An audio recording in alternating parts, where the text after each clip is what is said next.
جو چیزیں اللہ نے فرض کی ہیں فرائض کے بعد، پھر نوافل کے ذریعے اللہ کا قرب حاصل کرے،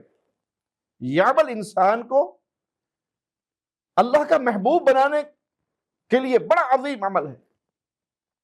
اس درجے تک انسان کو لے جاتا ہے کہ انسان اللہ کا محبوب بن جاتا ہے۔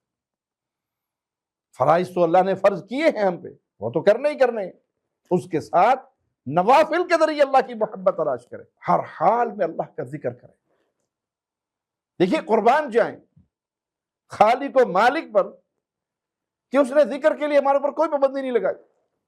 اللہ کا ذکر کرے، آپ کا وضو ہے یا نہیں، آپ لیٹے ہوئے ہیں، بیٹھے ہوئے ہیں، چل رہے ہیں، دوڑ رہے ہیں، کچھ بھی کر رہے ہیں،